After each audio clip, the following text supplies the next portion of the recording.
आज हम लोगों ने 2 सेट नामांकन जमा किए हैं और कल 27 तारीख को अपने रैली के साथ में नामांकन 2 सेट और जमा करेंगे।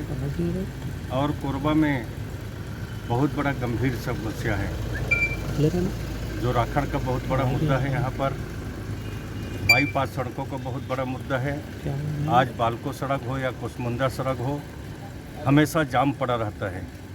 इसको निजात दिलाना है और हम लोग बाईपास सड़क का निर्माण कराएंगे। और भारतीय जनता पार्टी की सरकार बनती है, कोरबा से मैं विधायक बनता हूँ, तो झुग्गी झोपड़ी वासियों को हम पट्टा भी दिलाएंगे। और कांग्रेस की सरकार ने जो 16 लाख मकान को रोक कर रख दिया है, उन सभी आवासों का निर्माण कराएंगे। और माननीय प्रधानमंत्री जी चाहते हैं कि हर गरीब का पक्का मकान हो, ये सारी काम को करेंगे। अभी हम लोग पैदल पैदल झुग्गी झोपड़ी क्षेत्र में घूम रहे हैं।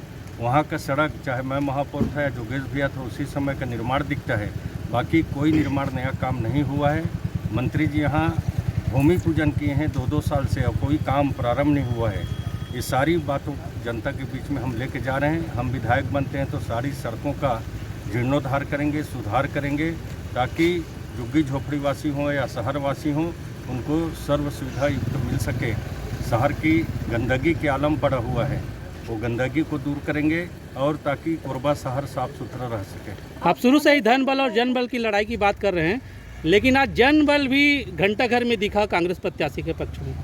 देखिए, कार्यकर्ता तो चाहे किसी भी पार्टी का होगा आएंगे, बाकी इस बार जन बल की जीत होगी। जनता धन बल को ख़त्म करेगी और जनता मूड बना लिया है कि सेठ जी के पैसा को हम खूब खाएंगे और कमल के फूल पर बटन दबाएंगे।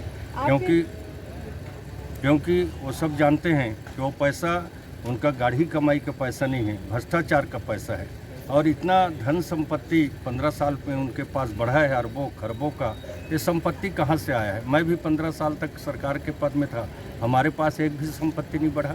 बाकी उनके पास अचानक ये संपत्ति कहाँ से आया? ये सारी भ्रष्टाचार का पैसा है। आपके चुनाव प्रभारी को अशोक चौलानी जी को भाजपा के लिए पनौती बताया है। जयसिंह अग्रवाल ने बोला जब जब वो पद में रहते हैं फायदा मेरे को होता है। अब देखिए, फ़ायदा किसका होगा नहीं होगा वो तो बात की बात है।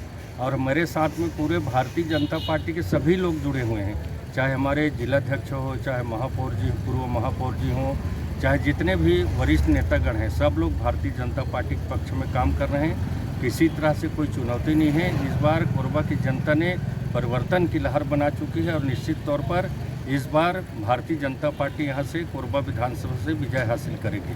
आपके प्रतिद्वंदी बोलते हैं कि आपके पास जनता के पास बताने लायक कुछ नहीं है। देखिए, जनता के पास बताने के लिए आप झुग्गी झोपड़ी अंदर में घुसिए। मैं मंत्री जी को कहना चाहता हूँ, जो झुग्गी झोपड़ी में हम पैदल चल रहे हैं वैसे चलें। महिलाएं वहाँ के उनको घेर लेंगे, 1-2 जगह घेरे भी हैं और वो पैदल नहीं चल सकते। वो आम कार्यकर्ताओं के बीच में बैठक करते हैं। झुग्गी झोपड़ी में विकास का कोई काम नहीं हुआ है। जो मैं महापौर था, जोगेश भैया, तो वही काम दिखता है। आज झुग्गी झोपड़ी के अंदर सड़कें टूट चुकी है, नाली टूट चुकी है, मेंटेनेंस के नाम से पैसा खा जाते हैं और वहाँ मेंटेनेंस का काम कोई होता नहीं है। जयसिंह का कहना है कि मेरे लायक कोई प्रत्याशी टक्कर का नहीं है जो अभी मैदान में उतरा है। अब देखिए, जयसिंह अग्रवाल अपना बोले, हम भी बोलते हैं कि जयसिंह अग्रवाल हमारे किसी भी कोना पर टक्कर पे नहीं है। आपने कहा प्रभारी को लेकर वो बोल रहे हैं कि मैं यही चाहता था कि वही बने चुनाव प्रभारी। देखिए, चुनाव प्रभारी हमारे पार्टी ने डिसीजन करता है और पार्टी ने जिसको भी बनाया वो सही व्यक्ति है। और हमारा संचालन मंडल भी बनेंगे। अभी जोगेश भैया, जिलाध्यक्ष, सब लोग चुनाव संचालन में रहेंगे और हमारा पूरा फौज टीम है, वो सब चुनाव संचालन में रहेंगे और सब लोग मिलजुल कर हम भारतीय जनता पार्टी के पक्ष में काम करेंगे। इनके इशारे से हम लोग कैसे उनके इशारे से बनाएंगे? हम उनके इशारे से कैसे बनाएंगे? हमारी पार्टी प्रदेश नेतृत्व ने निर्णय लेके बनाए हैं और मैंने नहीं बनाया, उसको पार्टी ने बनाए हैं। तो जो पार्टी ने बनाया वो हमारे लिए सर्वमान्य है। आपने कहा कि करोड़ों अरबों रुपया भ्रष्टाचार करके जयसिंह अग्रवाल ने संपत्ति बनाया है, लेकिन भारत सरकार में बैठे आपके प्रधानमंत्री भी उनसे सहमत है क्या? इसलिए उनके ऊपर कार्रवाई नहीं होती? देखिए, कोई सहमत नहीं है। एक दिन निश्चित तौर पर जांच होगा और जांच होने के बाद कार्रवाई तो होगा और भ्रष्टाचारियों के ऊपर लगातार कार्रवाई हो रही है। एक दिन उनके ऊपर भी आएगा ये धन कहाँ से आया। और निश्चित तौर पर भ्रष्टाचार की कमाई, आप लोग भी कोरबा शहर में रहते हैं, ये धन कहाँ से बढ़ा है?